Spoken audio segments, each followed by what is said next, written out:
Hello, my friends. Mandy here with a quick invitation for you to join the Patreon for our show. We've recently switched up some of the benefits, including a new monthly workbook to go along with all the incredible content you're getting on the show. It's a coach yourself through grief kind of a vibe, and for only $10 a month, it is a wholly worthy and affordable way to invest in your own healing process without the commitment of a full coaching relationship. Learn more at patreon.com/Mandy Capehart, and of course, the link is in the show notes. Thank you as always for being here. Now let's get into the good stuff.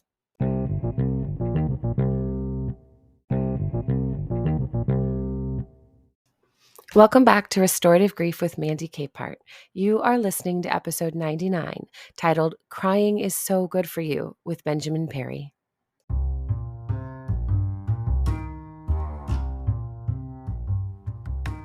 Benjamin Perry is the author of Cry, Baby, Why Our Tears Matter. As you can imagine, the title immediately caught my attention, and I had to get him on the show. His work explores humanity's rich legacy of weeping and asks the question, why did some of us ever stop crying?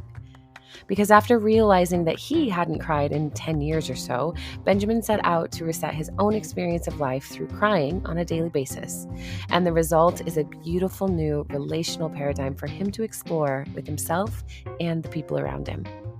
So if you are in a place where crying activates anxiety, fear, shame, or any other heavy feeling or emotion, today's conversation will hopefully create a safer space for you to explore your own motives and hopes through tears.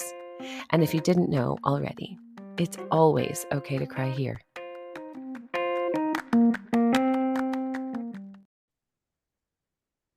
Hey, everybody, welcome back. It's Mandy here on Restorative Grief.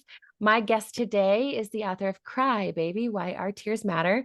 And if you're new around here, you may not know that I'm a little bit obsessed with the concept of crying, but if you're not new, you understand exactly why Ben is here today. So Ben, thank you for making time to be on the show. Thanks so much for having me. It's glad to be here. Absolutely. So I think it's literally the very first episode of the podcast is about tears and about the value of them. Originally, the podcast artwork even included raindrops and water as metaphor, of course, but also the very practical and real invitation into the value of our tears. And so, why don't you start us off with why you would write a book about that and a little bit more about who you are? Yeah. So the book starts with a period in my life where I didn't cry for about a decade. From the time I was maybe 12 or so years old up until I was 22 in seminary, I didn't cry once.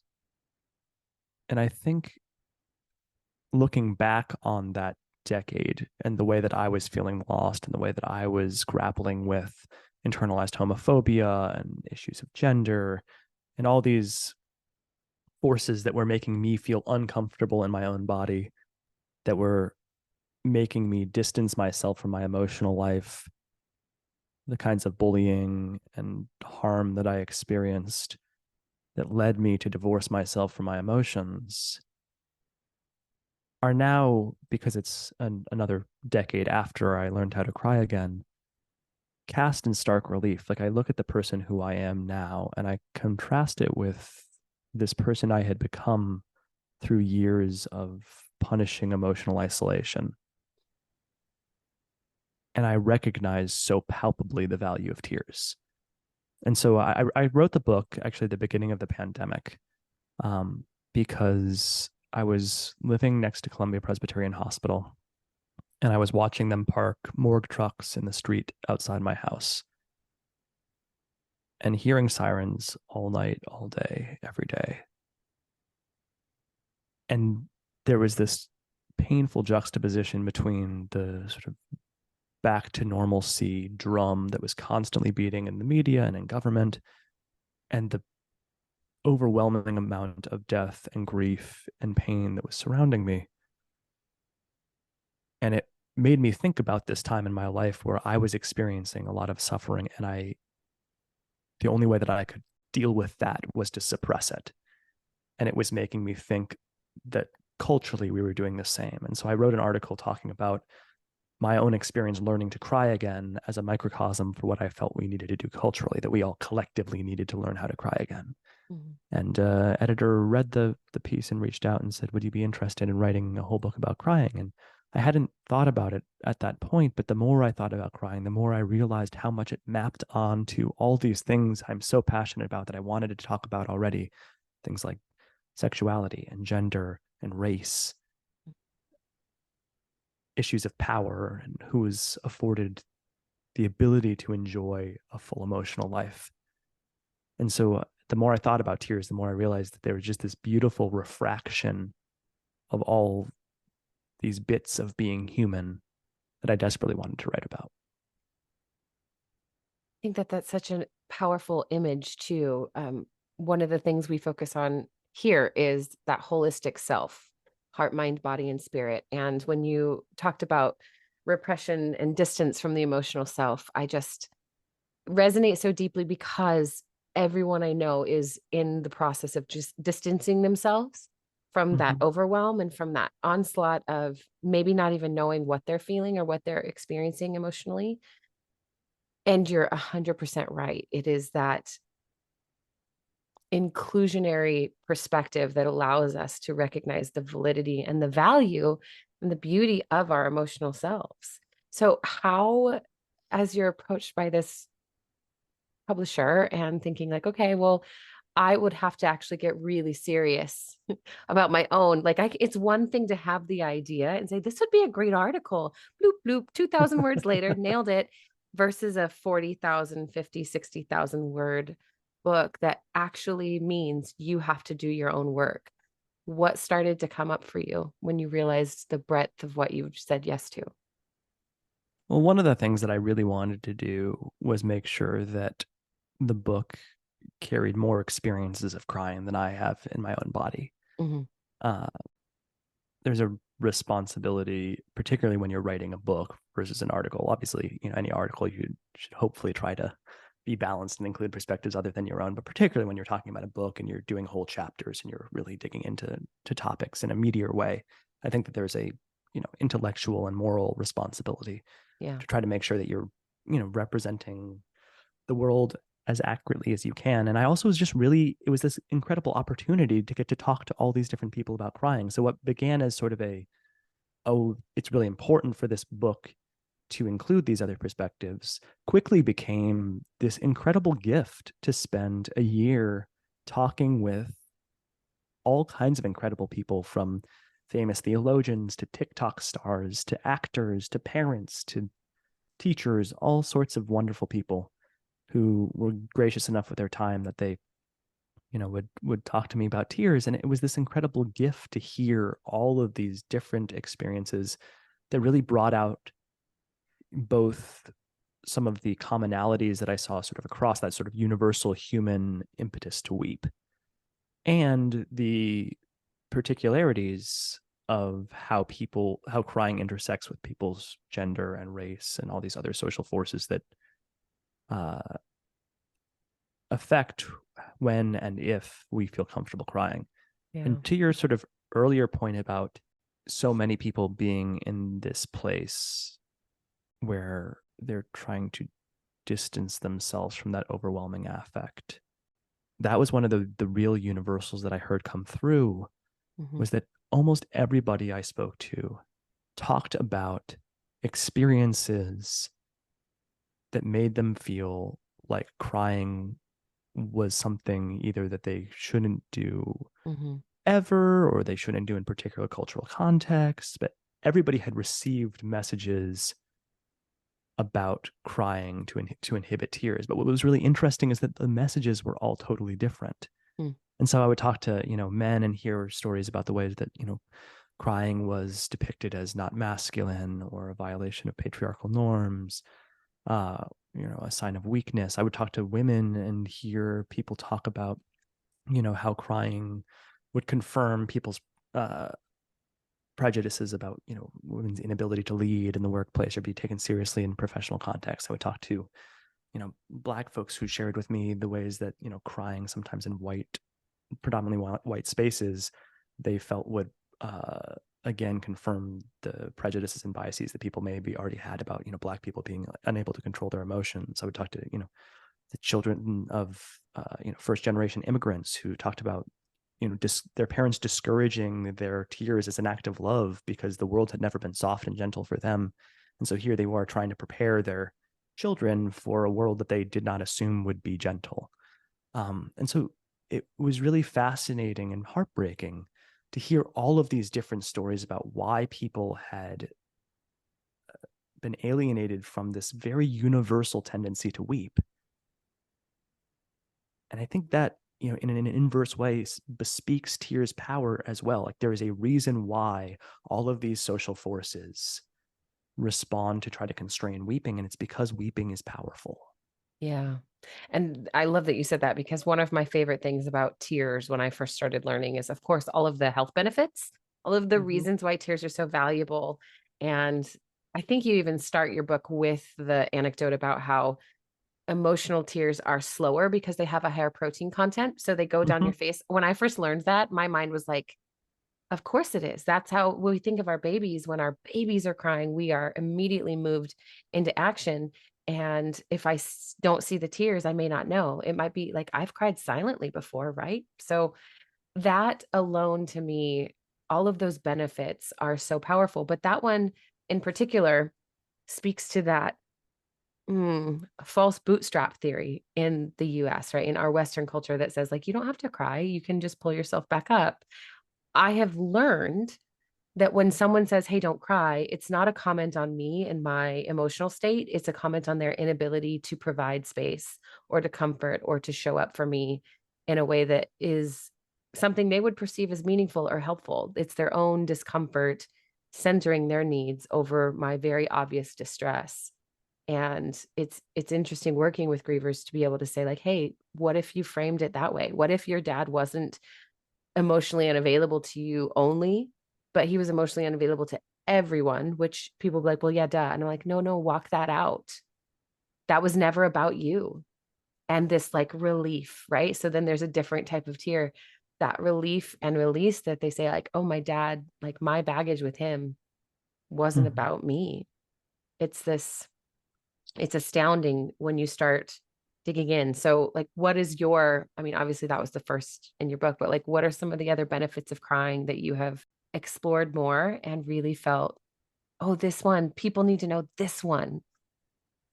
Yeah, I think one of the things that really came across to me in the crying research is all of the social benefits of crying. That yes, Mm, there are benefits to the individual when we cry, but that actually crying is also this incredible power that links us to our neighbor. That when they look cross culturally, they've done studies where they've interviewed people, like thousands of people in dozens of countries and six continents around the globe. They found that in every single one, on average, when people see someone crying, they were more likely to offer help and more likely to pick up that that person was in need of assistance. That's not a cultural thing; it's a human thing. And so that's one of the things that I think is really important to remember, because I think a lot of us walk around with this suspicion that if we cry around other people, they're going to be mean to us, or they're going to judge us or think less of us. And actually, I think the opposite is true. And I think the research supports that when we cry around other people, it actually invites a tenderness. mm, Obviously, not all the time and not with everybody. And that's, part of the complication, the complexity of being human. yeah. But on average, most of the time, if we are vulnerable around other people, it actually opens an opportunity to forge a new kind of connection with them. And the more that I have personally cried openly, I've found that to be true. That yes, sometimes it's not greeted in a way that I think would be optimal, but by and large, most of the time, it invites somebody else into that tender space beside you. Maybe they start crying. Maybe they just simply are there with you in a different kind of way than they would have been otherwise. But Mm, I've found that anecdotally to be pretty true in my own life. And I think it's important for people to know that the research bears that out. that yes, actually, most people are disposed to treat other people more kindly when they see them crying, that they're more likely to offer help, that it changes the relationship. Because I think once we start to change our own perception of that, it really changes the way that we move through the world. And it can create different kinds of relationships that transcend the sort of cursory interactions that we're taught to have with people, particularly people we don't know very well. Yeah, it sounds like research shows that people are inherently good and Mm-hmm. want to do well by Which others, of course they are. Like that's right? why we cry, like, evolutionarily, is as a invitation to collective response. And there's a little part of my book where I talk about, humans not being tremendously physically remarkable animals. Like we don't run very fast. Yeah. We're not, we don't have fangs and claws. We don't have exoskeletons. We're soft and fleshy. Our young are very, very ineffectual for years, not able to take care of themselves even a little bit. But what we are amazing and remarkable at is the ability to create like mutually beneficial relationships outside of our immediate family. Like generally speaking, in nature, there's always you know, uh, a biological incentive to make sure that the people who share your genes live.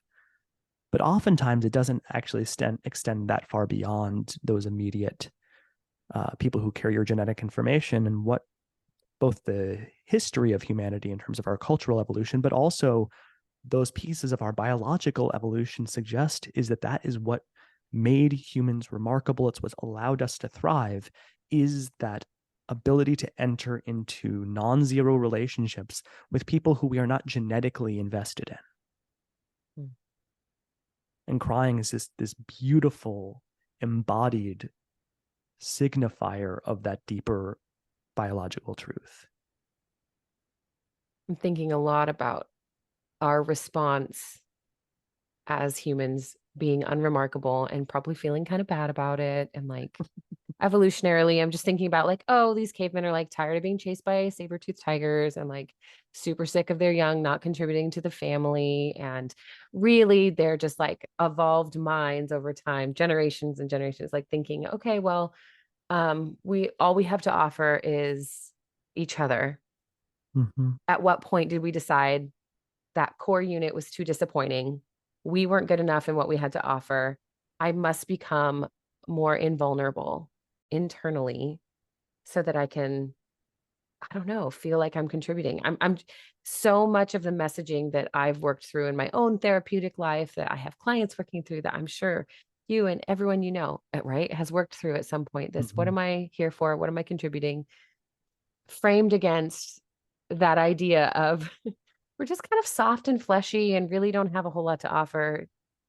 But the reality is we are the one species with the evolved brain, the one Mm-hmm. that has that higher emotional sense of self and that sense of autonomy and that sense of collective decision making, as opposed to, well, the bird knows to fly, the bird knows to come back home. They have innate DNA instructions of what they're expected to do, and we have autonomy. We can decide what we want to do. And I don't know. It's interesting to see so many people starting to kind of swing the other way and say, well, I don't choose to be hard and dry and emotionless and stoic. I choose to soften and surrender to what might actually be really important for me. Yeah, and I think it's partly why suppressing tears really does shut out a core part of what it means to be human. Yeah. That because tears are not just about sadness, they're not just about grief. Sometimes we cry when we're joyous, sometimes we cry when we've longed for something and it finally arrives. There's so many reasons why we cry that to truly suppress tears, what we're doing is muting our emotional response across the board. If when you learn to not cry, you are learning to feel less deeply. And that applies to all aspects of your life. And I think there are a lot of people who are walking around with a sense that they have a numbness that has been inculcated in them And I don't want to blame anyone for feeling numb. There's so many reasons beyond any of our responsibilities, for why so many of us feel that way. And I'm speaking as somebody who was very numb for a very long time. Yeah. But that choice to stay there is something that we can choose. I think we can recognize the ways that the world has blunted our full experience of humanity and consciously resist that. I mean, I think a lot too about like numbness usually points to someone feeling really powerless Yeah. and angry. And those are scary experiences to feel like you have no ability to influence your life, to recognize that things happen randomly, like loss does not discriminate, Yep. pain and trauma, those things happen to most of us. And although we have the access to build resiliency and get support and, accept practice acceptance and all of those positive experiences when there's loss or when there's emotional need. Well, and The numbness is also protective. There's Right. a way that that it serves us in various Yes. periods of our lives. Um, but I think we all need to evaluate and ask: Is this thing that once served us still serving me? Right. Yeah, that's something that we talk about a lot is rather than sticking with binaries of good and bad, we eliminate those completely and look at, well, is this helpful or is it harmful? And if it is harmful, can we reduce the harm? How can we say, okay, numbness served us for a while, but now we want growth? What are some avenues for growth that invite us very gently out of that numb, self protective, loss averse state and into an opportunity where we can practice connection and play and fun and assert control in little ways that doesn't mean, yes, that we can influence our income levels and our family situations and everything we do.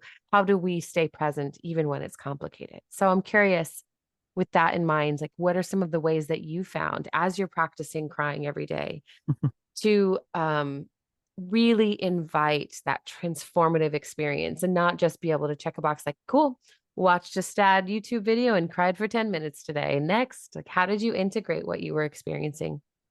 Well, that was the interesting thing about this process that I went through in my early 20s. So, for folks who haven't read the book, I described that there was a class early on in my seminary experience where this professor invited us to think about the last time that we had cried. And in this little small group, I was listening to all these folks go around and share these experiences of crying and grief.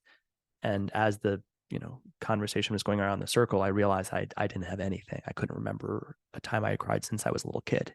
Mm. And so I decided to embark on this spiritual experiment where I would make myself cry every day. And in the beginning, it very much was make myself cry because I was so lost from my own tears that there was no way that I was simply going to just cry naturally. If I was going to cry, it was going to be because I had watched some YouTube videos or I had forced myself into wrestling with emotional trauma or the parts of me that were still in pain. Like it was that deliberate act that would bring me to a place where I could cry. But what was really interesting is over the course of those months, that shifted. And all of a sudden, by month 3 or 4, most of the days I didn't have to go back and make myself cry because I had already cried sometime. There was, a moment of beauty in a worship service or something that a friend told me that was poignant, where I would read something awful that happened on the news, and I would just start crying because I had just brought all of my emotions nearer to that surface. And I think for me, that's one of the lessons I've had is that once you bring yourself to that place where you're just crying more regularly because you have brought that emotional threshold just that much higher, you've made that baseline emotionality just that much more responsive, there is a real temptation to retreat because it's not always convenient to feel so deeply. And I've been really trying to be deliberate and intentional when I hit that moment where I want to shut down, to not, to do something different, to really let myself cry, even if it's not a particularly convenient moment. And that doesn't mean necessarily making myself the center of attention and histrionically wailing in a time where that wouldn't be appropriate. But I will let tears quietly fall down my cheeks, even if it's a place where I'm like, oh, I'm in a professional meeting, or oh, I'm representing myself at a panel where I'm talking about my book, or somewhere where I feel like, oh, I should be being professional. I've been trying to retrain myself into thinking about what it means to be professional, what it means to Mm. show up in a place and to show up well, and to include a full range of human emotion in that self understanding of how I move through the world. Yeah, I love that because I've recently been trying to do something similar in that if tears get out, either I'm self-deprecating and said, "Oops, I'm leaking," the silly little like, let's just laugh about it. But really, I'll say something along the lines of like, "Guess I needed some endorphins. I guess my Mm-hmm. blood pressure was a little high and it just whoop, needed a release." Calling those scientific and practical experiences our body goes through just to well, one, because I'm a grief educator and, like, that's my thing, right? Yeah. Let me make this if we're making it awkward by my crying, let me just at least give you some context It's going and to be a help you teaching walk away moment smarter. now. It's a teachable moment. But also, I think about this a lot because I have a daughter who's 9, and she is so beautifully emotional, but there are settings where she will tell me, "Mom, I almost burst into tears." And I was like, "Yeah, what held you back?" "Well, they would have made fun of me." I'm like, "Who? The one person that was mean or the 20 people telling them to stop being mean?" Think about the advocates you would have had in that moment, babe. Would you have been embarrassed? Sure. That's a natural response to a culture that says you shouldn't do these things. But if everyone who loves you is saying, do it, burst into tears, girl, you will take the power of that moment right away from the bully. And you will recognize in that moment how many advocates and allies you have. Those are the powerful things we forget about the way we can use tears even socially, but even to your point professionally, like I as a soccer coach get hurt and I will cry as a coach Mm-hmm. because first of all, I'm a little rough and tumble and I get hurt just like the girls do, but there's no reason not to for me. There's no reason to say like, "Oh, don't worry, once you're my age, you won't cry when you get hurt." Oh, the hell you won't. You might cry harder, right? So we've got this idea, even in a professional setting too, that it eliminates our effectiveness, our influence. I think that if it does affect our influence, that was the wrong arena. Maybe we didn't have any real influence there. Maybe we had a sense of, here's a version of me that you like, and I can do this performance for so long. And then eventually I will cry hysterically because you raise your eyebrow while I'm talking or whatever it is, it really harkens back to that sense of grounded self that says, I'm willing to show up for myself as authentically as I can. But that means knowing what authentic self of you, like what that actually means for you in a different way. Well, and I think, to your advice about to your daughter, thinking about of the 20 people who would respond favorably and not, focusing on the one person who is going to make fun of this natural response. There are times when tears are the appropriate response to a situation. Yeah. And actually, if we cry and people denigrate our tears, what that very clearly reveals to everybody is their own inhumanity. Hmm. I talk in one of the chapters of my book about President Obama crying after Newtown. Mm. And I include in that section a lot of the responses from sort of the right wing ecosphere making fun of him, like mocking him, posting the meme of James Vanderbeek, you know, Yeah. sobbing on Dawson's Creek is like, oh, look at this, president, he can't even hold it together. But the context for this was children dying. Right. And when you are crying because children have been killed and a bunch of other people are making fun of you, it is very clear for everybody who is watching who holds the moral integrity and who holds the moral authority in that moment. Right. Which is a difficult concept to elevate as just as important as influence and power and authority socially. Mm-hmm. Like, I think a lot about that context with social media because it's so easy to be pedantic and dismissive and rude. And I have such a love-hate relationship with social media because of that, because there is never going to be a day that my work impacts the people who are busy trolling one another online. There will Yep. never be a day, at least that I'll live to see. It may be that someday in the future, my book shows up on somebody's doorstep and they're like, oh my God, this made so much sense. I wish I'd been there 30 years ago and not lived my life in such rage. Well, and what I'm hopeful of is that sometimes the things we say may plant a seed, even if we're not there to watch it grow. Sure. Yeah. And maybe that's me deluding myself No, so that I it's can make it through optimism. I'm another with day. you. But I really do believe that. I believe that there are moments when we say the kind and soft thing in a context where somebody else is being angry, and that maybe I don't get to the personal gratification, the personal satisfaction Sure. of watching that person's mind change, but maybe 3 years from now, 5 years from now, sometime, that invocation of a different kind of way to live may start to make its way to the fore in their own minds because they're getting tired of living in that anger. I'm glad you said anger because I wanted to talk about the difference and kind of the social fallout of, I'll call them angry tears, but really they are a little more performative tears when we get so angry, but we're not sure where to go with it because we've never been taught a healthy way to approach our anger. Mm-hmm. And it comes off as performative. Whether or not it actually is not up to me, right? How do we socially approach someone who we're in conflict with, whether it's in person or online? And Mm-hmm. then one party starts crying. And that part of us that says this is emotion, this is sensitivity, vulnerability, I need to soften my approach here. But we've also been very well harmed and are nervous to let that person in. How would you invite that resolution? So I call that aggressive vulnerability in my book. Um, I'm sure there's choose your word. That's what I've I chosen to I think love about it. it as. Um, and I think one of the common responses to that kind of aggressive vulnerability that I don't think is particularly helpful is people saying those tears aren't real. They're not real. It's they're crocodile tears. They're forcing themselves to cry. Whatever. Maybe it's true. Maybe it's not. I don't know. I'm not in their head. I think for the most part, though, when people are in that aggressively vulnerable place, that they are actually crying real tears. It's just those tears are grounded in something that we find uh, unsavory or immoral or unjust. And so that's what we're responding to. But I think that by dismissing the emotionality of the person, by saying that's not a real emotional experience, all you do is more deeply entrench that emotional response because for that person, it is a real emotional experience.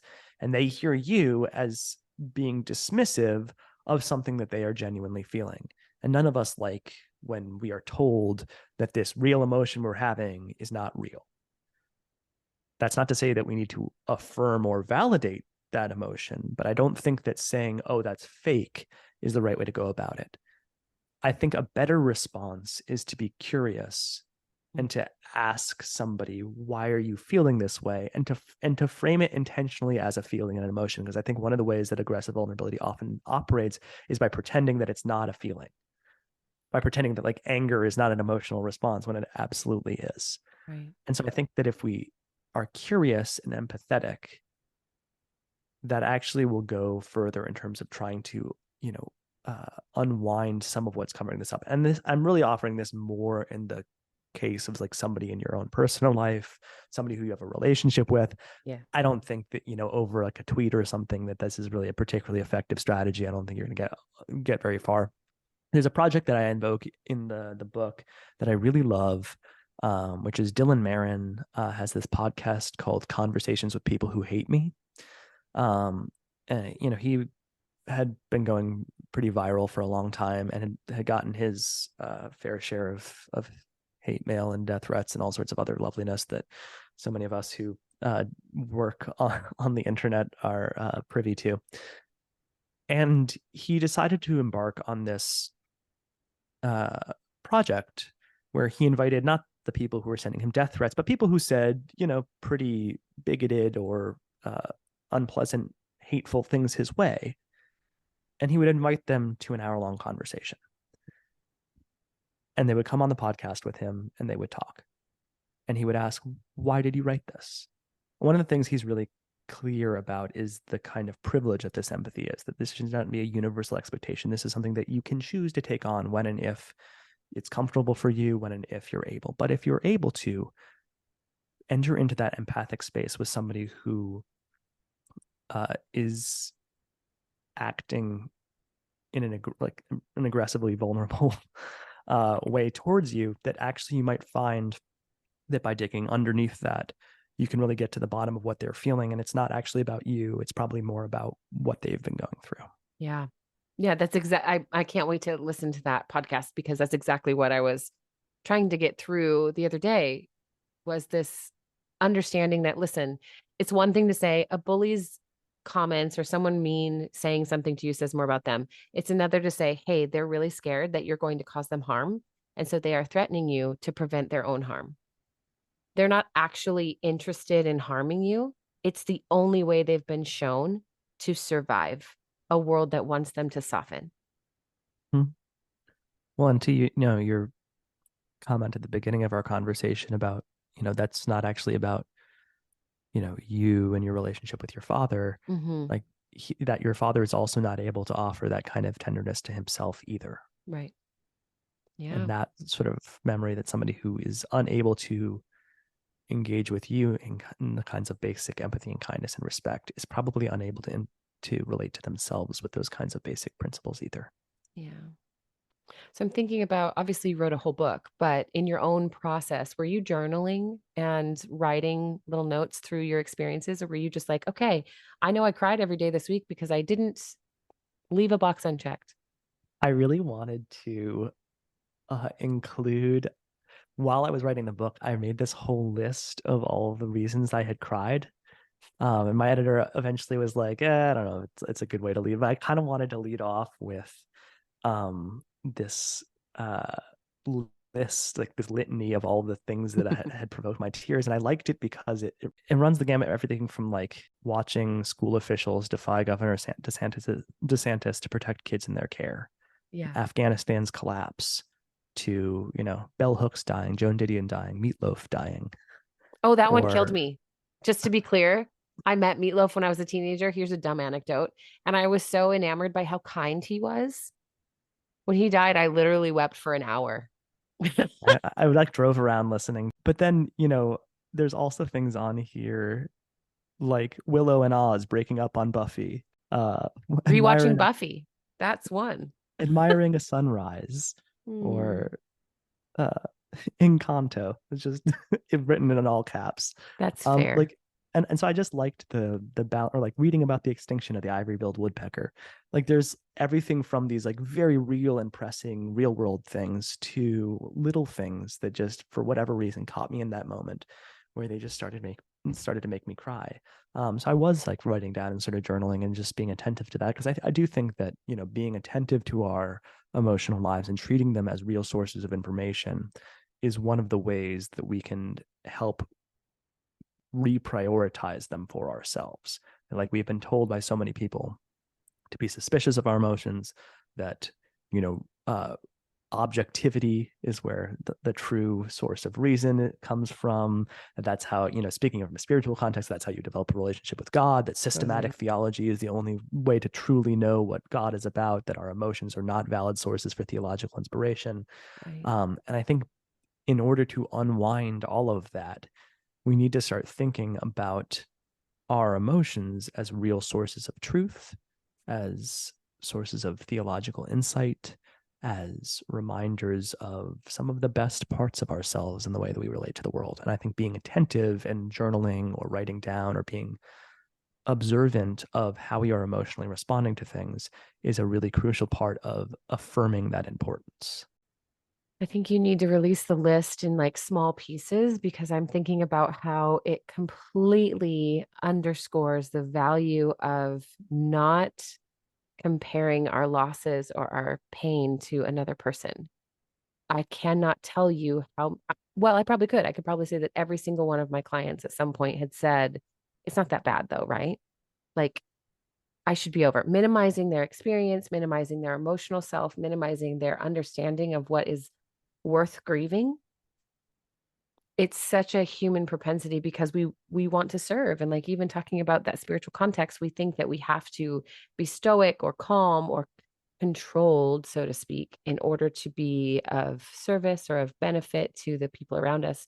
The reality is that deep understanding that, like, my experience is entirely unique and really crucial for the development of who I am as a human and who I am in community and who I am inside that list. It's exactly that. It's a pure confirmation that, like, hey, you're going to respond to things. You could all lose the same person and you will all respond incredibly differently. But does that invalidate any of your responses? No, of course not. So why would we do it if I'm crying into Encanto and you're laughing at me and like, no, no, Moana was more emotional. Why are you crying at this? I think a lot of us internalize a message that whatever we have gone through is not real enough to be worthy Yeah.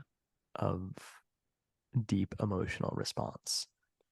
And that's true for people who have endured horrific things, and it's true for people who haven't. But none of us should feel like we don't have the right to fully inhabit our bodies Yeah. because somebody out there has experienced something worse. Yeah. Okay. So if you could leave people listening with one, not an anecdote, not a piece of advice, but like an invitation into, hey, have you also not cried for over a decade? Here's a place to start. What would you Yeah. say to that person who's like, that sounds great. I am willing to try. Where do I begin? That relates to a question I've gotten a lot as I've been doing, press and things for the book, which is people will ask, "Do you want people to cry more?" And I say, "Sure." But that's not real. I think it's the wrong question. Yeah, it And I is. think, trying to get yourself to cry, even though that was sort of where my own personal journey started with all of Yeah. this, I think I kind of went around it backwards. Mm, I think what we're really, if you feel like you haven't cried for a long time, or you cry very infrequently, or crying is hard, or you feel like you have all this stuff pent up inside you and crying would be really helpful and you want to cry more, trying to get yourself to cry, I think, is the wrong way to go about it. I think what's really important is trying to get yourself to feel, to mm, really explore the texture of your emotions, to be able to name them, to be able to name the way that they feel in your body, where you feel them in your body, yeah. give them a texture, a shape. Try to really focus on what it feels like to feel that thing fully and to not run away from it, to not dismiss it or come up with reasons why that feeling shouldn't really be that feeling. And I think the more that you're able to sit with that place, the more you will find tears just naturally come. Mm, And so that's like the other sort of invitation that I've been making to folks with this book is an invitation to curiosity. I think so many of us grow up with all of this shame around crying. Many of us feel shame when we were kids and we cry and we're told not to cry, and then we have this shameful relationship with crying that we develop as children. And then when we get older and we find that, oh, we're not as emotionally available to partners or friends, or we all of a sudden we have this new shame that, oh, I'm not emotionally available enough. And so now I'm stuck between the shame that I experienced as a child and the shame that I'm experiencing as an adult. And all of that is not your shame. That is something that has been placed on you, and it's not actually conducive or helpful to developing a full emotional life. And so I hope that you can be curious for yourself about where that shame comes from, about why you feel that way. Uh, if you're looking for a little companion, you can go out and buy Cry Baby, Why Our Tears Matter. And I go through some different, mm, I think common threads that I heard through my interviews about some of the social forces that shape or constrain our weeping. But regardless of if you buy my little book or not, I really hope that you sit and think about your emotional life as a source of good waiting for you, something that can help shape you into a more complete and full person. And to be curious about how you've reached this point and be curious about where it might lead you. Mm. Ben, that's beautiful. And thank you so much for opening yourself up and just unpacking a lot of what this has meant for you. And if anybody can't afford his book right now, I have another resource, of course, that I'll put in the show notes that I use in coaching that helps bring in, it's actually called focusing, that brings that felt sense of awareness to the soma, to the body, so that we can get in and really understand that these feelings are inherent. They're so good and they're so important. And so um, that'll be in the Also, show please notes. just tell your local Yeah. library to get my book. Like Yes. that's Yeah. I am not like a like if you don't buy my book, you're not supporting me. Like I love my library. I love it so deeply. Like Same. Yeah. huge fan of the public library. Just tell them, hey, there's this cool new book on This is crying. I would awesome. love to read it. I guarantee you they will get it for you, and then you They can read will. it for free. They will. You know, it's funny that you say that because that's the first thing I do anytime I'm like, I'm going to buy a book. Oh, my library needs this too. Okay. And I did the same. Our library has your book now. It's so good. Okay.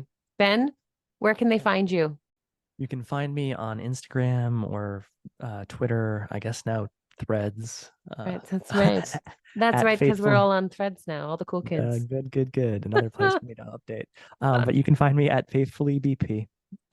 Or you can, if you are a church going person, I'm a minister at Middle Church in New York City, and we're put all of our resources and worship and stuff online. So wherever you are, you can always find some music to buoy your spirits and some words that will hopefully add some wisdom into your life. I love it. Thank you so much for making time. Of course.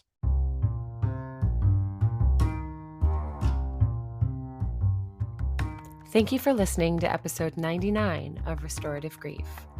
I hope you found Ben's story of exploring the emotional self as an invitation to go deeper. As he said, it doesn't need to be something forced or formulaic, but an internal softening toward yourself and that part of you that is innately human. There's no need to shut down or suppress the incredible design of who you are. In fact, there are so many good reasons to embrace that design and find yourself coming back to life. You can snag your copy of Cry Baby, Why Your Tears Matter at your local retailer or bookstore.org, as well as learn more about the focusing technique I mentioned through links in the show notes. If this is your first time listening to the show, I want to thank you for joining our little community of grief-literate, vulnerable humans, and hope you'll decide to subscribe or even become a patron for some bonus content.